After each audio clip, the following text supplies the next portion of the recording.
...2023-yıl arkada aterdarly Bagtyar Ýaşlar ýylyna gahrman arkadamyň hormatly prezidentimizin haratat ýolbaşynda Türkmenistan bu gün içer hem daşartyatda bir näçe tepkiler ýetirli. Şeýle ýylymyzyň taryhy wakalyny berkemine 2023-nji ýylyň 18 fevraly Türkmenistanyň diplomatik işgärleriniň güni. Hünär bayramçylygy ýokary derejede belenip geçilýär.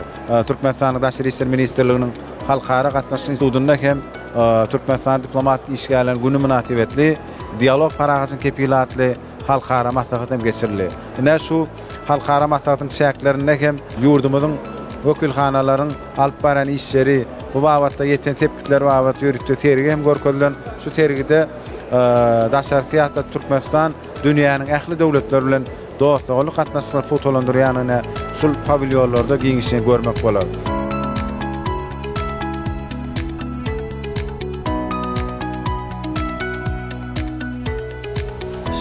Şugun Türkmenistanyň diplomatik işgärleriniň güni münasibetli Türkmenistanyň Daşary işler ministrligi tarapyndan halkara gatnaşyklary institutuna geçirilýän dawara gatnaşýar. Bu günkü dawara dünýäniň bir näçe ýurtlarynyň Türkmenistanyň elçihanalary bilen birlikde biz hem Gazagystan Respublikasynyň milli gymmatlyklarynyň dep desurlaryndan söz açýan pavilyonumyz bilen gatnaşýar. Şeýle dawararyň ýygy-ýygydan geçirilmegini isleýär.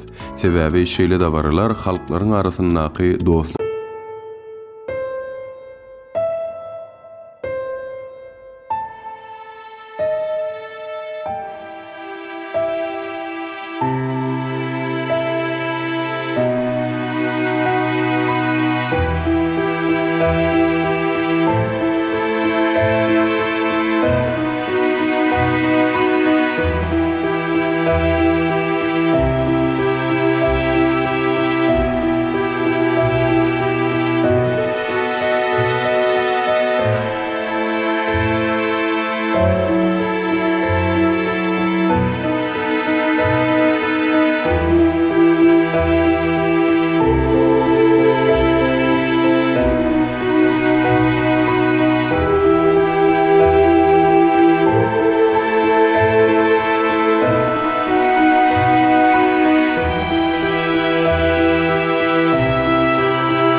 Bizim yurdumuzda Türkmenistan'ın diplomatik işgärlerinin günü yürüyüşü davaralı bellenýär. Türkmenistan Daşary işler Ministrliginiň Halkara Gatnaşyklar Institutunda geçirilen dialog parahatçylygyň kepilat maslahatynyň çäginde ine maňa da bir näçe ýyllaryň dowamında Türkmen diplomatik gullugynyň çäginde çeken zähmetimi ýokary baha berip ine hormatly prezidentimiziň ýürüýte karary bilen Türkmenistan ussat diplomaty diýen tapawutlandyryş nişany gowşuruldy.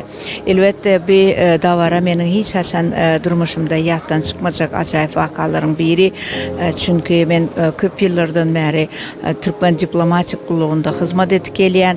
Elbetde Türkmen diplomatiýasy üçin, Türkmen diplomatlary üçin ine gahryman arkadamyz tarapyndan edilen tagallar, Türkmen diplomatiýasynyň taryhy, häzirki güni gelecegi üçin edilýän döwlet tarapyndan düýpli aladalar. Her bir diplomat üçin edilýän taýsyz tagallasy aladalar. Men öz işim tejribesinde görüp geldim.